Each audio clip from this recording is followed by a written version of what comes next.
मैं आपका होस्ट अरसलान आप लोगों को अपनी पॉडकास्ट में खुशामदीद कहता हूं और आज का मेरा टॉपिक है कि हम लोगों को सेविंग कैसे करनी चाहिए। क्योंकि हम लोग जितना कमाते हैं उससे ज़्यादा हमारे पैसे जो है वो खर्च हो जाते हैं। अगर हमारी सैलरी 50,000 है तो हम देखें तो मंथ के एंड में हमारे पास अकाउंट के अंदर ज़ीरो रुपये होते हैं। ना हमारी कोई सेविंग होती है और ना हम लोग अपने लिए कोई पैसे जमा जुड़ करके रखते हैं ताकि वो हमारे आने वाले वक्त में काम आ सकें। तो आज हम इसी के ऊपर बात करेंगे कि हमें सेविंग कैसे करनी चाहिए, हम किस किस तरह से पैसे को सेव कर सकते हैं ताकि हम लोग अपने आने वाले कल को हम लोग अपने आने वाले दिनों को बेहतर से बेहतर बना सकें। तो सबसे पहले तो हम लोग जिस तरह की लाइफ गुजार रहे हैं, दरअसल हम लोग बहुत एडवांस तरह से जो है वो ज़िंदगी गुजार रहे हैं। हम लोग अपने नीचे नीचे वालों को नहीं देखते, हम लोग हमेशा जो है वो अपने से ऊपर वालों को देखते हैं। ज़ाहिर सी बात है, अगर हम लोग मिडिल क्लास में रह रहे हैं और अगर हम लोग मिडिल क्लास में रहते हुए अपर क्लास को देख के ज़िंदगी गुजारेंगे तो हम लोग कभी भी सेविंग्स नहीं कर सकेंगे। इसलिए हम लोगों को हमेशा अपने से नीचे वालों को देखकर ज़िंदगी जो है वो बसर करनी चाहिए। तो अब हम टॉपिक पर आते हैं कि हम लोगों को कैसे सेविंग करनी चाहिए। सबसे पहले तो ये है कि हम लोगों को एक बजट बनाना चाहिए और हमें उस बजट के तहत चलना चाहिए। अगर हम लोग बजट बना के नहीं चलेंगे तो भी हम लोग जो है वो सेव नहीं कर सकते। हम लोगों को अपना घूमना फिरना थोड़ा कम करना पड़ेगा। हम लोगों को जो है वो अपने अखराजात कम करने पड़ेंगे। हम लोग क्या करते हैं, अगर हम लोग कोई चीज़ खरीदने जाते हैं या अगर हम लोग कोई राशन या कोई ग्रॉसरी खरीदने जाते हैं तो हम लोग पैसे सेव करने के बजाय उल्टे और पैसे लगा कर आ जाते हैं। अगर हम लोगों को किसी चीज़ की ज़रूरत नहीं भी होती तो हम उसको भी खरीद कर ले आते हैं, चाहे वो हमारे इस्तेमाल में आए या हमारे इस्तेमाल में नहीं आए, चाहे वो ख़राब हो जाए पड़े पड़े, लेकिन हम लोगों को इससे कोई फ़र्क ही नहीं पड़ता। क्योंकि हम लोग जो है वो बस सिर्फ पैसे पे पैसा ज़ाया किए जा रहे हैं और उसके बाद हम लोग कहते हैं कि हमारी सेविंग ही नहीं हो रही, हमारे पास जो है वो यार पैसे ही नहीं बच रहे मंथ के एंड में, या अगर हम लोगों ने कहीं कुछ प्लान करना है तो उसके लिए हमारे पास कुछ पैसे ही नहीं बच रहे।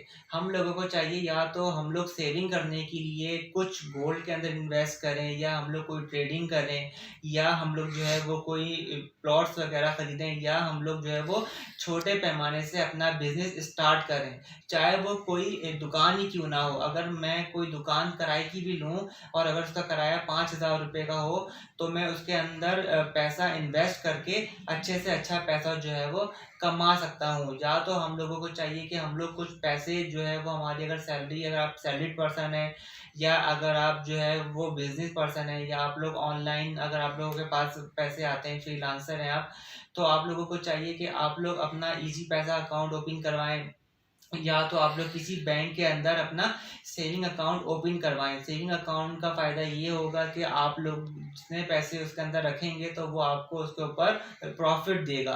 अगर ये आप लोगों की मर्ज़ी है कि आप लोग जो है वो इस्लामिक बैंकिंग के अंदर इन्वेस्ट करते हैं या आप लोग जो है वो कन्वेंशनल बैंकिंग के अंदर जो है वो इन्वेस्ट करते हैं। इस्लामिक बैंकिंग और कन्वेंशनल बैंकिंग में जो है वो काफ़ी फ़र्क है, तो इसके ऊपर भी मैं एक वीडियो बनाऊंगा आने वाले दिनों में। तो आप लोग अगर इस्लामिक बैंकिंग में इन्वेस्ट करके पैसा सेव करना चाहते हैं तो वो भी बेस्ट तरीका है। इस्लामिक बैंकिंग के अंदर बेसिकली मुशारका और मुदारबा के तहत आप लोगों को पैसा मिलता है जो आप इन्वेस्ट करते हैं, और जो हमारे पास कन्वेंशनल बैंकिंग होती है उसके अंदर जो है वो मुशारका और मुदारबा जो है वो इंक्लूड नहीं होता। तो और जो है वो जो इस्लामिक बैंकिंग होती है उनका जो प्रॉफिट रेशो होता है वो इसी वजह से कम होता है क्योंकि वो इस्लामिक रूल्स और रेगुलेशंस फॉलो कर रहे होते हैं। और अगर हम लोग जो है वो कन्वेंशनल बैंकिंग की बात करें तो वो लोग कोई इस्लामिक रूल फॉलो नहीं कर रहे होते, इसलिए जो है वो कन्वेंशनल बैंकिंग कराती है और उनका जो है वो प्रॉफिट भी ज़्यादा होता है। जैसे कि महीने का 18% आपको देगा कन्वेंशनल बैंक, और जो है इस्लामिक बैंकिंग वाले जो हैं वो आपको 9% या ज़्यादा से ज़्यादा हद मार के 10% दे देते हैं। तो 10% के ऊपर भी अच्छे खासे पैसे जो हैं वो सेफ हो जाते हैं। अगर आप लोग 1,00,000 रुपये इन्वेस्ट कराते हैं तो आप लोगों को उसके ऊपर कम से कम 2,000 रुपये जो है वो सेविंग मिलती है। तो वो जो 2,000 रुपये आप लोगों को मिलते हैं, आप जो है वो उन 2000 रुपये से और पैसा जो है वो बनाएं, या तो आप उससे फिर ट्रेडिंग में इन्वेस्ट करें, या फिर बाइनेंस में इन्वेस्ट करें, या फिर आप जो है वो करेंसी लेके रख लें।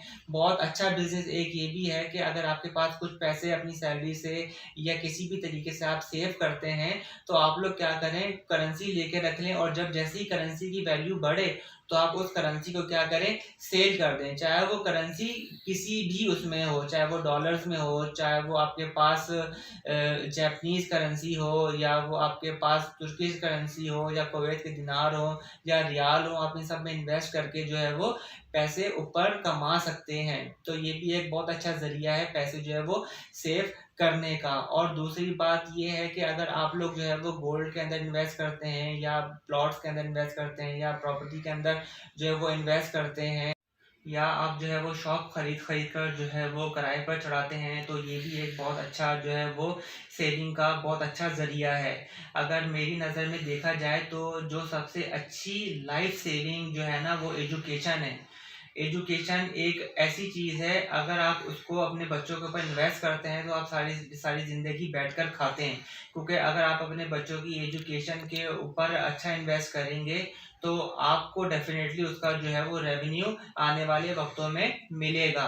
तो और दूसरी चीज़ ये है कि हम लोगों को जो है ना वो मियाना रवि के अंदर रहकर अपनी ज़िंदगी को गुजारना चाहिए। और दूसरी चीज़ एक ये भी है कि हम लोगों को अपने अखराजात भी कम करने चाहिए। जैसे कि अगर हम लोग जो है वो मंथ के अंदर अगर 15 से 20 बार फास्ट फूड खाते हैं, तो हम लोगों को चाहिए कि हम लोग उसकी जो है ना वो क्वांटिटी कम कर दें, या लिमिट हम कम कर दें। कि अगर हम लोग जैसे कि भाई 15 दिन खाते थे, अब हम लोग जो है वो 10 दिन खाएंगे, फिर ऐसे 5 दिन खाएंगे। तो आप क्या करते हैं, 10 दिन के पैसे जो है वो सेव कर सकते हैं। अगर आप ये समझते हैं कि भाई आप पैसे जोड़ते हैं, घर के अंदर रखते हैं, तो आपसे जो है वो पैसे खर्च हो जाते हैं। तो इसका आसान तरीका ये है कि आप जो पैसे सेव करते हैं तो आप उसको इजी पैसा में डलवाएं, या आप अपने अकाउंट्स में डलवाएं। फिर उसके बाद आप क्या करें कि आप बाइनेंस पर अकाउंट बनाकर आप डॉलर उससे परचेज कर लें। जब आप डॉलर परचेज कर लेंगे, फिर आप जब बाइनेंस के ऊपर जब आप ट्रेडिंग लगाएंगे, जब जैसी डॉलर आपका ऊपर जाएगा तो आपको उससे भी जो है वो इन्वेस्टमेंट मिलेगी, आपको जो है वो पैसे के ऊपर पैसा मिलेगा। क्योंकि जाहिर सी बात है, अगर आप पैसे को रखे रहेंगे, सेव करके रखे रहेंगे, तो वो आपके मतलब कि एक तरह की इन्वेस्टमेंट ही है, लेकिन वो इतनी भी इन्वेस्टमेंट नहीं है आपके पास कि वो और जो है वो ज़्यादा से ज़्यादा बन सके। तो पैसे से पैसा बनाना सीखें कि पैसे से पैसा कैसा बनाया जाता है। और आप क्या करें कि आप जो है वो बॉन्ड्स लेके रख लें, क्योंकि बॉन्ड्स के अंदर भी जो है वो बहुत पैसा है। अगर बॉन्ड का इनाम लग जाए तो आपको जो है वो ज़ाहिर सी बात है आप माला माल हो सकते हैं। और दूसरी चीज़ ये है कि अगर बॉन्ड्स नहीं भी लगते तो वो भी एक तरह की आपकी सेविंग है, आप जब चाहें उसको जो है वो कैश करवा सकते हैं।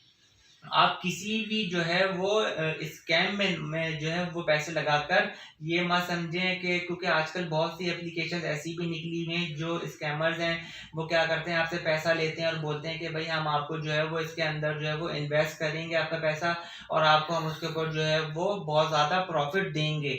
जबकि ऐसा कुछ भी नहीं होता। ये एप्लीकेशन क्या करती हैं, आपसे पैसा लेती हैं, आपका पैसा लेके अपने अकाउंट में डलवाती हैं, और कुछ टाइम के बाद वो एप्लीकेशंस बंद हो जाती हैं, या उनके ऑनर जो है वो भाग जाते हैं, जिसकी वजह से आपको पैसों का नुकसान होता है और आप लोग फिर टेंशन में आ जाते हैं। तो बराए मेहरबानी कोई भी काम करने से पहले सोचें, और जो मैंने तरीके आपको बताए हैं वो बेस्ट हैं इन्वेस्टमेंट के। चाहे वो ज्वेलरी का हो, चाहे वो एजुकेशन का हो, चाहे वो प्लॉट्स का हो, चाहे वो बॉन्ड्स का हो, चाहे वो करेंसी का हो, ये बहुत अच्छे तरीके हैं सेव करने के। बस फ़र्क ये है कि आप लोगों को पैसे से पैसा बनाना आना चाहिए। अगर आप लोग ये सब काम कर सकेंगे तो ही आप लोग जो है वो इन्वेस्टमेंट अच्छी से अच्छी कर सकते हैं और अपने आने वाले कल को बेहतर बना सकते हैं। शुक्रिया।